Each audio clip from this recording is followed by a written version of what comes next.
बच्चों, पाठशाला में आपकी पाठशाला में आपका स्वागत है।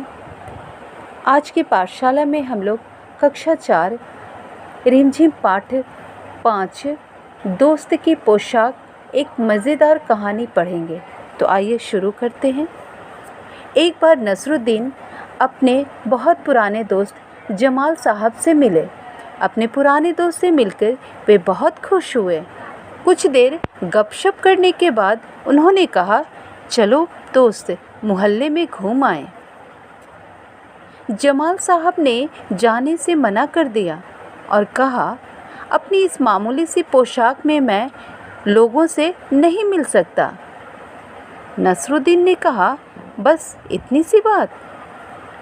नसरुद्दीन तुरंत उनके लिए अपनी एक भड़कीली अचकन निकाल लाए। भड़कीली मतलब बहुत चमकीला,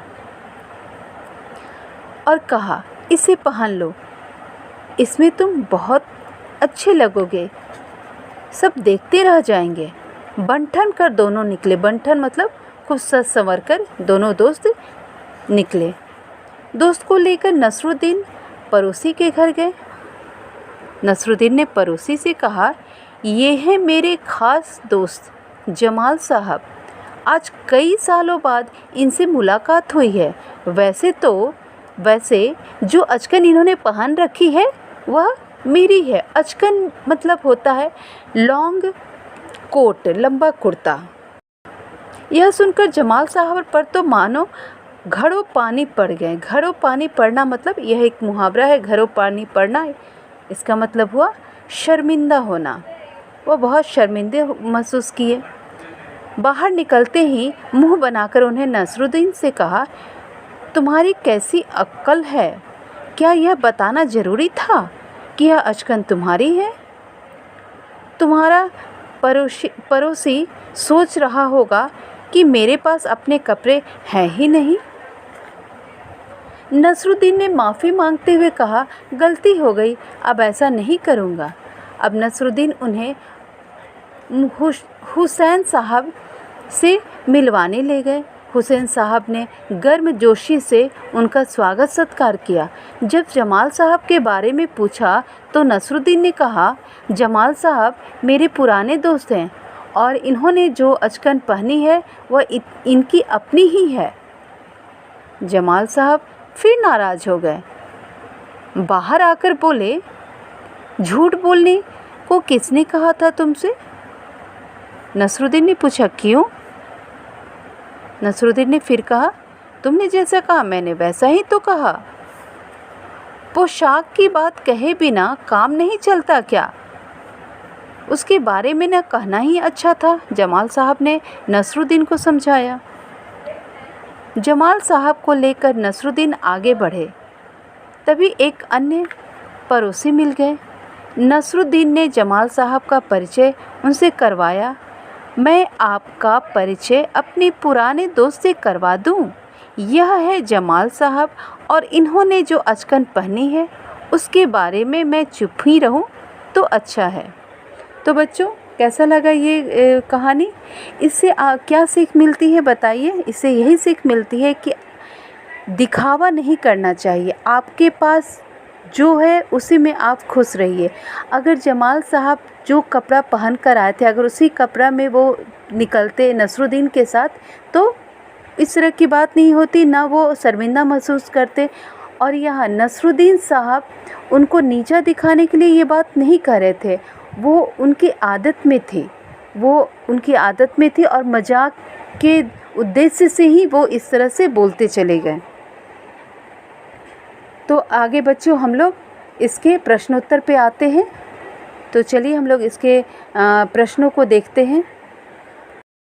तुम्हारे सवाल, कहानी के बारे में कोई 5 प्रश्न बना के नीचे दी गई जगह में लिखना है। ठीक है, कॉपी में उसका उत्तर भी आपको लिखना है। तो ये यहाँ कॉलम बना हुआ है 5 क्वेश्चन का। तो ये 5 प्रश्न हैं। पहला प्रश्न है, नसीरुद्दीन किससे मिलकर बहुत खुश हुआ? तो इसका उत्तर भी आपको लिखना है, क्योंकि यहाँ लिखा हुआ है कि कॉपी में इसके उत्तर को भी लिखे। पहला क्वेश्चन तब हम लोग बनाते हैं कि नसीरुद्दीन किससे मिलकर बहुत खुश हुआ।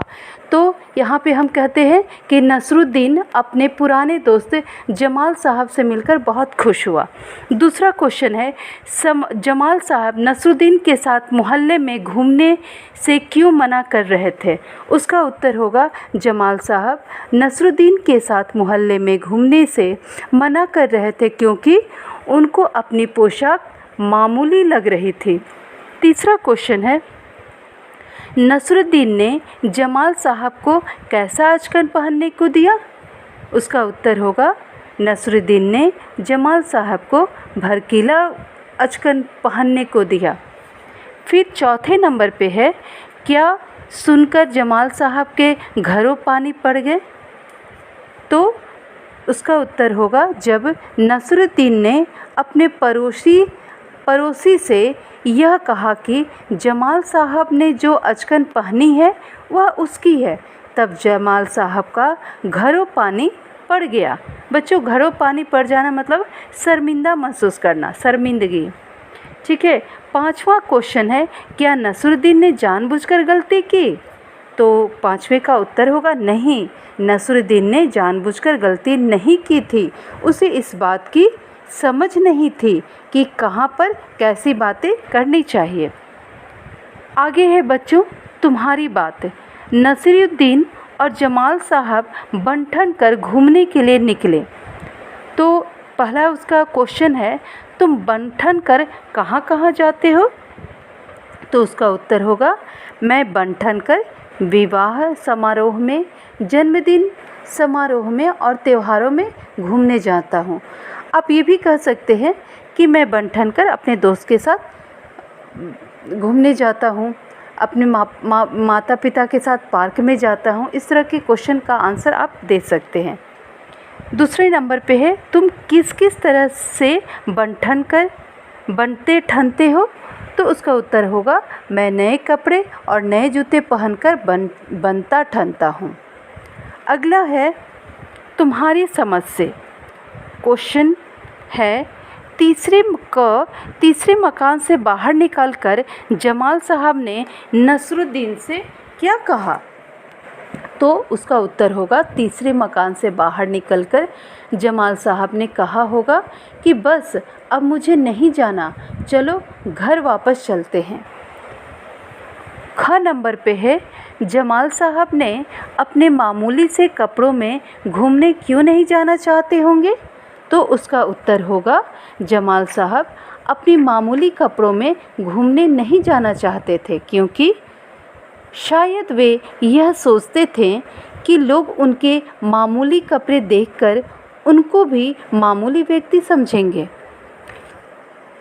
ग का क्वेश्चन है, नसीरुद्दीन अपने अचकन के बारे में हमेशा क्यों बताते होंगे? तो उसका उत्तर होगा, नसीरुद्दीन मजाकिया इंसान थे। वे अपने दोस्त से अचकन के बारे में बताकर मजाक करते होंगे। वह अपने दोस्त को यह भी समझाना चाहते होंगे कि आदमी अपनी पोशाक से नहीं, अपने गुणों से पहचाना जाता है। बच्चों, आगे है गपशप। यहाँ पर जब जमाल साहब और नसीरुद्दीन, जैसा कि हम लोग पाठ में पढ़े थे कि नसीरुद्दीन जमाल साहब को अपने दोस्तों के घर ले गए थे मिलाने के लिए, तो यहाँ पे हुसैन साहब के घर से जब वो निकले तो हुसैन साहब ने अपनी बेगम को नसीरुद्दीन और जमाल साहब से मुलाकात का किस्सा सुनाया। उन दोनों के बीच जो बातचीत हुई उसे आपको लिखना है। यहाँ ये लिखा हुआ है लाइन, आगे आपको कंटिन्यू करना है। जैसे कि यहाँ पे दिया हुआ है, बेगम पूछ रही हैं हुसैन साहब से, कौन आया था? तो हुसैन साहब कहते हैं, नसीरुद्दीन अपने दोस्त के साथ आया था। बच्चों, आगे आपको कंटिन्यू करना है। फिर बेगम क्या पूछती हैं? तो बेगम पूछती हैं, तो फिर इस बार नसीरुद्दीन ने क्या मज़ेदार बात कही? तो हुसैन साहब कहते हैं, नसीरुद्दीन ने अपने दोस्त जमाल साहब का परिचय कराते हुए कहा कि उन्होंने जो अचकन पहनी है वह उनकी ही है। आगे हम कंटिन्यू करते हैं, जिसमें अगला क्वेश्चन हमारा है घूमना फिरना। नसरुद्दीन ने कहा, चलो दोस्त मोहल्ले में घूम आए। जब नसरुद्दीन अपने दोस्त से मिले, वे उसे अपना मोहल्ला दिखाने ले गए। जब तुम अपने दोस्तों से मिलते हो तब क्या क्या करते हो? तो बच्चों आप लिख सकते हैं कि जब मैं अपने दोस्तों से मिलता हूँ तब मैं अपने सारे खिलौने निकाल कर उसके साथ खेलता हूँ, बाहर मैदान में दोस्तों के साथ खेलने जाता हूँ या फिर दोस्तों के साथ खूब गपशप करता हूँ। आगे है करके दिखाओ। ये आप लोगों को वर्ग कार्य आप लोगों को दिया गया था करने के लिए, तो इससे फिर हम लोग आगे बढ़ते हैं क्योंकि ये वाला आप लोगों ने कंप्लीट किया है। आगे है मुहावरा। तो उस मुहावरे में है घड़ों पानी पड़ना।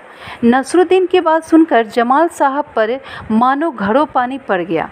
घड़ों पानी पड़ना एक मुहावरा है, ठीक है। इसका क्या मतलब हो सकता है कि इसका क्या मतलब हो सकता है, इसे आपको पता लगाना है, ठीक है। तुम अपना मतलब बताने के लिए अपने साथियों या बड़ों से बातचीत कर सकते हो या शब्दकोश देख सकते हो। यहाँ नीचे कुछ और मुहावरे दिए गए हैं जिनका अर्थ आपको बताना है, ठीक है। जैसे सिर मुंडाते ही ओले पड़ना, यानी जैसा कि आप शब्द से ही समझ रहे हैं कि सिर मतलब हमारा सिर मुंडाते हैं, जैसे सिर के बाल को अगर पूरा छील दिया जाए और अगर उस पे ओले पड़ते हैं, मुंडाते ही ओले पड़ना, तो बहुत तकलीफ़ होगा। तो यहाँ पे क्या है कि उसका अर्थ वैसे ही होगा कि किसी काम को शुरू करते ही उसमें मुसीबत आ जाना, जैसा कि हम लोग चित्र में देख रहे हैं कि सिर मुंडाते ही ओले पड़ जाना। जैसा चित्र से ही स्पष्ट हो रहा है कि सिर पे बाल नहीं है और पत्थर, ओले गिरना मतलब पत्थर गिरना, बर्फ़ के छोटे छोटे टुकड़े का गिरना। तो उसका अर्थ हो जाएगा किसी काम को शुरू करते ही उसमें मुसीबत आ जाना। अगला मुहावरा है ऊँट के मुंह में जीरा। जैसा कि आप लोग चित्र में देख रहे हैं कि ऊँट एक बड़ा जानवर है और उसके मुंह में अगर थोड़ा उसको भूख लगी है और अगर उसको मुंह में थोड़ा सा दाना दिया जाए तो उसकी भूख शांत नहीं होगी। किसी की भी अगर आपको भूख लगी और आपको थोड़ा सा दिया जाएगा तो आपका तो पेट नहीं भरेगा। तो वही हुआ ऊँट के मुंह में जीरा।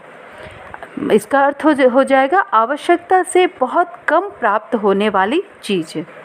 आगे है दिया तले अंधेरा। जैसा कि आप देख रहे हैं चित्र में कि दिया जल रहा है और नीचे अंधेरा है, तो उसका अर्थ हो जाएगा दूसरों को उपदेश देने वाले खुद का आचरण अच्छा न होना।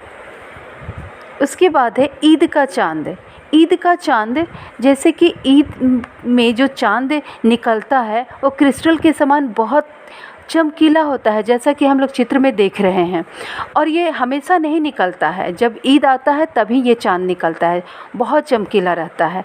तो इसका अर्थ हम लोग ये कह सकते हैं कि किसी व्यक्ति या चीज़ का बहुत दिनों बाद दिखाई देना, बहुत दिनों पे अगर कुछ दिखता है तो हम लोग कहते हैं ईद का चांद है। फिर आगे है घड़ों पानी पड़ना।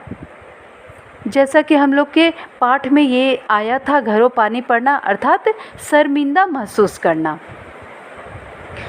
बच्चों आगे है हमारा क्वेश्चन कौन है कैसा।